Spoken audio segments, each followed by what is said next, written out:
What it do, it's Drew Blue here to give you guys a walkthrough on how to install and remove an alternator on a 2011 to 2016 Scion TC.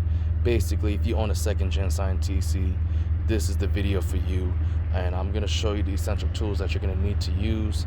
Starting off with the sockets that you're going to need for this application. You're going to need a 10, 11, and 14 millimeter, both short and long versions. Especially if you got the 3/8 drive version, this will definitely come in handy. You're going to need a form of a ratchet. Any manual ratchet would work. I think an extension will give you much more leverage, kind of like a breaker bar. This is an Easy Red brand. I got a complete 1/2, 3/8, and 1/4 inch set from Amazon for 75 bucks. It's super handy and it'll get the job done. You're gonna need a 12-ounce can of AC refrigerant, as well as the reusable gauge and hose that will come in essentially to help out this job. And you're gonna need, which I don't have here, a serpentine belt tool removal, a specialty tool that will definitely be handy, which you can rent out from an AutoZone, O'Reilly's. You know what I mean? They might ask for a deposit or your ID. Either way, you'll be able to rent out the tool and be able to return that back and get whatever you gave them back, and you're good to go.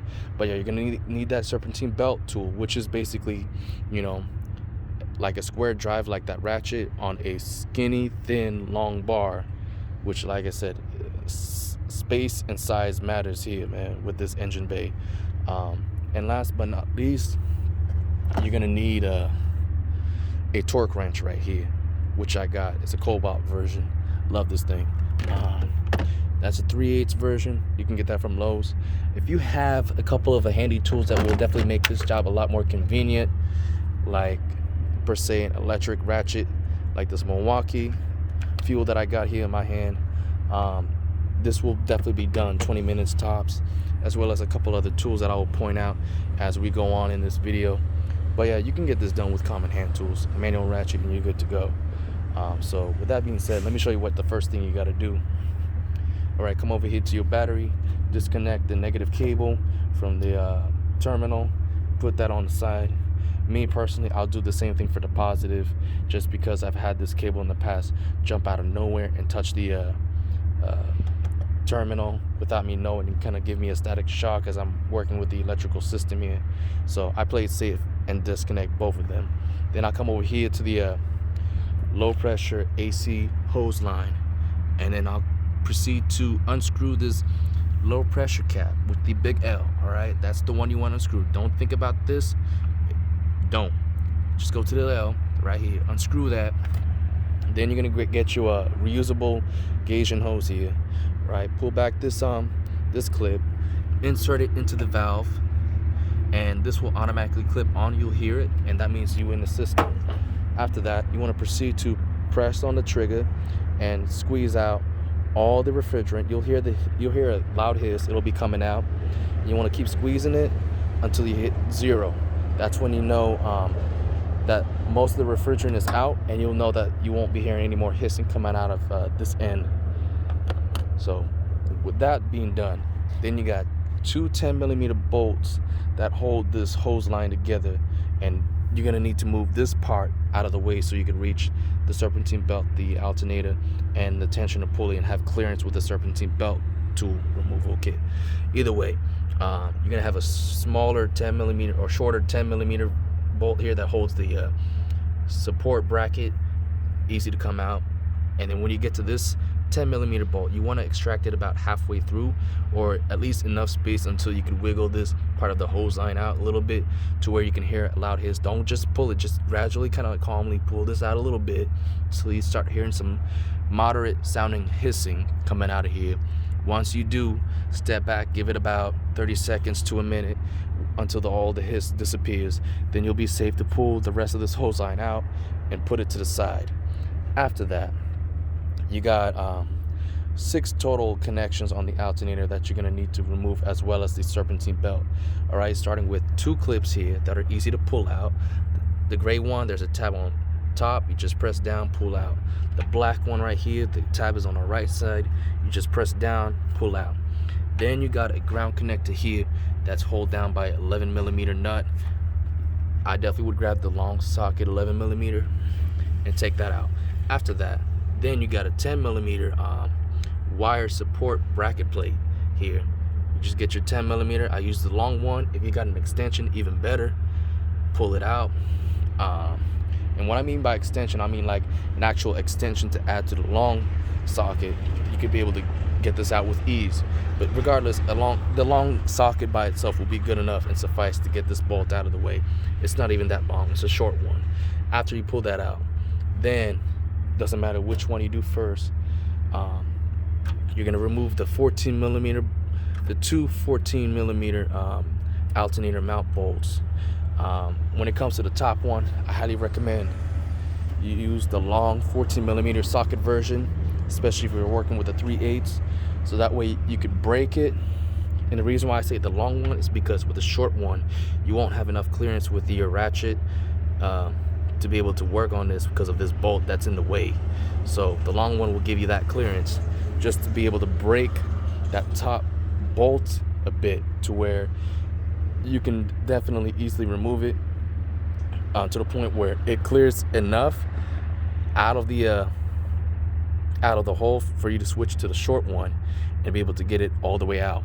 After that, you use the short socket on the bottom bolt as well, because of course there's not enough space to use the long one, and pull that bolt out the way. Then you grab your serpentine belt tool, grab your short 14mm socket. This is really the best way to go about it. Don't use anything that comes in the kit, just use the 14mm socket. Trust me, you'll thank me later. You just go ahead and slip it on there. Then after that, once you got it onto the tensioner pulley bolt, go ahead and pull the tensioner belt tool towards you to the point where you see that belt kind of hop out a little bit. And if you got the tensioner pulley, like full tension release on this belt, you should be able to use your own hands and pull that belt out of the way manually with no problems at all. However, if you feel like you're struggling a little bit and you feel like you're not getting enough tension off of the belt, one suggestion I would say is to continue to rotate the socket until you got full enough clearance to be able to take the belt off with your hands. Or if you're struggling, I definitely recommend using this door panel trim remover tool as a nice wedge tool to get in there and be able to prop that serpentine belt off the alternator pulley. But after that, like I said, with the two mount bolts out the way and the serpentine belt, this alternator is free to pretty much pull out. You just got to shake it, wiggle, and pull out. Boom. Then you get the new one. And if you get a remanufactured one like how I do from O'Reilly's, they usually kind of, for me, last 6 months or so, but they always come with a new 11mm bolt right there, or nut. And so if I drop that, it's cool. But in case if you drop any of the nuts or bolts into the engine bay and it doesn't fall completely to the floor, this bolt, what was the word I was gonna say? This bolt capture tool will come in handy. All right, so if it falls in there, it's magnetic, and this one used to have a working light. It doesn't anymore, but it's all good. I don't need it. I got a headlamp, which if you're working at night, definitely will come in handy. But you know what I mean? You could just slip it in there, grab your bolt, and then you're pretty much, once you see it, you grab it, it'll definitely stick on. It won't fall off until you manually pull it off with your own fingers. But yeah, this is definitely a helpful tool, you know what I mean? It's a bolt extractor or magnetic pull tool. I don't know what the terminology is for that, but either way, just ask anyone that works at AutoZone and O'Reilly's. They'll lead you to it. But after that, when it comes to installing the alternator, it's kind of a little tricky. So the reason why I say that is because the first thing you want to do once you got the alternator seated, obviously there's going to be a huge gap between the two parts of the alternator here, where this metal piece kind of comes in between. You want to make sure that the top bolt fits all the way through and actually reaches the other end, and you're able to actually screw it in and see it kind of go inside a little bit, which means that it is actually on the threads and sitting properly. After that, leave it like the way it is. If you know that it's on the threads, Don't screw it all the way in like how you see here. Don't snug it, nothing. Just leave it like that. Go to the bottom one and do the same thing. See if it goes all the way in, and you can see that it's actually starting to go inside as you do a couple turns to see if it goes in the threads. Once you do see that, leave it as it is. Immediately grab your serpentine belt tool and grab your short 14mm socket once more to pull on that tensioner pulley and slip your serpentine belt on. Once again, if you get good enough, if you get the proper clearance, you should be able to get the belt on to the grooves of the alternator pulley with ease, only using your hands. But if you struggle, use the wedge tool. It'll definitely help. I'll definitely say sit it on this outer housing first, and then after that let go of the tension and then continue to pull on the tool once more to get to advance the belt from this outer housing onto the actual grooves where it needs to be sitting on. Then after that, you can, once you know it's properly sitting on the grooves, go ahead and let go of the tensioner pulley and you're good to go. And in case if you're wondering, if you, let's say if you accidentally let the serpentine belt kind of fall off and you don't know how the pattern's supposed to go, don't guess. There's a proper way of how to do it. I'm gonna show you this diagram in case if it does fall. You see all the sharp teeth? That's basically the side with all the grooves and the markings, as you can see right there. You see those lines running through? Those are that's the groove side of the belt. That's where all that sharp all these sharp teeth is supposed to represent. All right.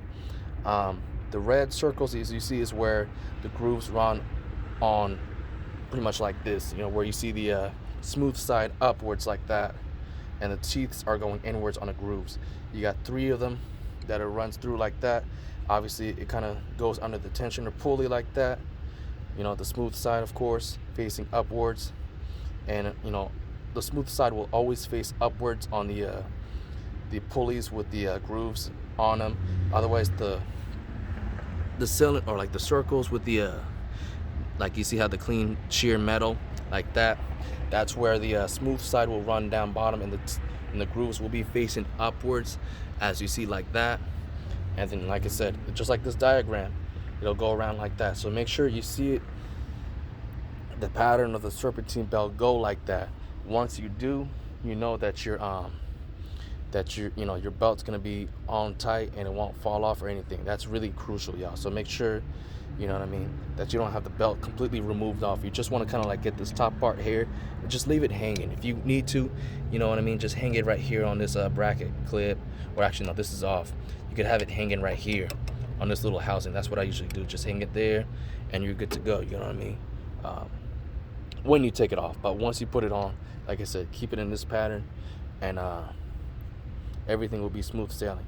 But like I said, once you get the serpentine belt on, and like I said, everything is in the way that it's supposed to be, go ahead and, you know, tighten the 2 mount bolts all the way in. Then go ahead and grab your torque wrench, and the way you would, obviously, I don't know if I need to explain this, but once you get the top bolt almost all the way in, you're gonna notice that you're not gonna have any more clearance using this long socket, or not the long socket, with the short socket with the ratchet. So switch from the short 14mm socket to the long for the top, and then use the short one all the way through for the bottom. All right, that's it. Then after that, grab your torque wrench, all right, and then use the long socket for the top, short for the bottom. Unless you got a 1/2, you could use the short for both. Torque the 2 14mm bolts to 37 foot-pounds. Then after that, go ahead and screw on, and you just only need to hand tighten the bracket plate bolt, the 10mm one right here, and then the 11mm nut that has the ground connected right there. Then go ahead and proceed to just clip on the 2 clips, simple like that. After that, you're basically got the alternator fully connected. Go ahead and grab your low pressure hose line connected. Obviously the 2 10mm, the short one goes into the support bracket plates right here. Then you get the longer one, connect the 2 hose lines there. Then you grab your torque wrench and then torque that bolt to 7 foot-pounds. That way you know that it's tight, shut enough, and you won't have to worry about any leakage of AC refrigerant. If you ever do have leakage, and let's say the O-ring is busted and you put on a new O-ring and it still leaks out, this is why I recommend grab some Teflon tape. I have a Blue Monster brand. It is bomb. Blue Monster Teflon tape will definitely be great. You just wrap it around where the O-ring is supposed to go on, stick it in. As you can see, there's actually some residue Teflon tape sticking out, but it's all good. It seals it. You won't have any leakage at all. It's leak proof. You can't go wrong with Teflon tape. All right, but after that, you got everything connected. Go ahead and connect your cables onto your respective terminals, and then start the car. I forgot to mention before, once you connect the low pressure AC hose line, before you put in the refrigerant, you're gonna definitely want to start the car, make sure everything's operational with the alternator. Obviously I got my AC burning through here, but let me show you real quick. Obviously when you put in refrigerant, you're gonna have this all the way to the max like that, with both the AC and the recycled air button on to give you the full max AC power on here. While you have that running like that, that's when you go out there, unscrew the low pressure valve cap, and then stick in the gauge and hose, and then proceed to squeeze all the refrigerant out of the 12-ounce refrigerant can until the can is empty and you can no longer like shake it and feel like there's any fluid in there. Definitely wear gloves, because that will get cold in a jiffy and your hands will definitely feel cold quick. But yeah, if you have a convenient inverter like how I have right here, to where it gives you the voltage reading of what's going through the electrical system, this is how you want to see it alternator when it first starts. It's gonna jump up to 14.2, and then after a time lapse it might drop to like 13.6 or 13.5 if you leave it idling for a good minute. But this is how you know your alternator is working at the pretty much at proper operations. So you know what I mean, that's perfect. And you can go ahead, after knowing that your alternator is working properly, you can go ahead and proceed to put in the refrigerant in your hose, because there's no point in wasting the refrigerant if the alternator is bad, so that way you could just swap it out for another one. But yeah, it's gonna take about, I want to say, at least 3 tries to get your car starting on ignition. The first time for sure is not gonna work. You might get lucky on the second try, because like I said, the car's been dead cold with no electrical connection, so it's gonna take a while for the electricity to course through and reach the alternator. So on first try, ignition is not gonna get going, but on the second time when you turn on the car, it should run. If not, it's normal on the third try. And really, if it's maybe it's a bad battery, fourth try. But otherwise, you know what I mean, if you feel like your car's not really starting properly, or it's not really reading to the proper voltage, as you see here with my inverter, obviously go ahead and go to an auto parts store and have someone test the alternator and battery to see which one is bad, and yeah, go from there. But everyone gets scared of alternators failing, man, and that's usually the people who don't know how to fix cars. But if you really look at it like how I explained it here, especially if you have a TC, it is easy to get done, man. It shouldn't take you no more than 30 minutes, even on your first try with this video tutorial, because I had to actually do it and learn on my own and hard way. And plus it was raining crazy during the week. I was trying to actually change out the alternator for my first time. But essentially, once you really get the hang of it, and you should be able to get it done in 30 minutes. And like I said, you have a convenient tool like an electric ratchet, oh yeah, you're gonna get this job done in 20 minutes flat. I definitely timed myself. The fastest time was definitely 20 for me, and 25 technically, but I was kind of caught up with walking back and forth to the store to actually exchange the parts and get help. So yeah, it's an easy job, y'all. Don't be afraid. You can get it done. It's easy. If I knew what I didn't know back then when I had my 99 Camry, when my alternator failed then, I would have saved that 400 in my pocket. In fact, I probably would have only had to spend maybe 100 at most, and just with the common hand tools that I would have had, be able to fix all that up. But yeah, man, I mean, like I said, it don't hurt to fix your car, because you'll save yourself a lot of money not having to pay much on labor, and all you have to do is pay for the parts, get it done yourself, and move on with your day, y'all. Plus it's a good hobby. It's a good way to break away stress. But anyways, that's it for the tutorial. If you have any questions, if you want to know where I got all the stuff from, definitely I'll say, like, for the fancier stuff like the Milwaukee electric ratchet, try OfferUp. A lot of people will give you a good deal. I definitely say if you get something in the 140 range for that 3/8 extended head ratchet, you're definitely in good hands. I got mine for 120 for a damn good steal, so no complaints here. But yeah, it definitely will be so convenient for you, you know what I mean? But I got the tool by itself, so to get a battery, a 2.0 really would be suffice. Get that for 20 bucks, and then the charger for 10 bucks. That's like 30 right there. You pretty much got yourself a good set. And then but yeah, like the socket set I got is a Gray Pneumatic brand. Got it through eBay. I think I spent about 40 bucks on that, but it's so worth it. As a 3/8 set, it's darn near covered me on every bolt that I need. The only time I needed to upgrade, get a individual socket sizes, was like a 21, a 22, and a 24. Rarely will I need a 27, but it doesn't hurt to have that on hand. Which I don't believe they make for a 3/8. I got that in a 1/2 size.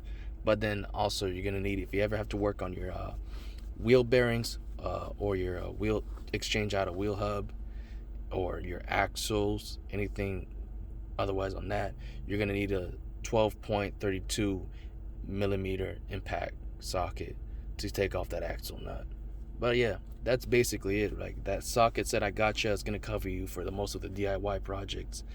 And yeah, that should be it. So like I said, any questions on what I bought, where to get it, or if you're stuck and need a troubleshoot, feel free to hit me up, comment in the YouTube video. I'll also post my IG down below, so you can go ahead and message me, and if need be, go ahead and video chat me, and I'll try to help you with what you're trying to work on. But like I said, I can definitely guide you if you're stuck on a second gen Scion TC from 2011 to 2016. Any other cars, I wouldn't really know much. I could definitely give you the best basic help that I can through a video chat, and wish you the best of luck. But that's it, man. That's it. Anyways, y'all stay safe and stay blessed out there, y'all. Deuces.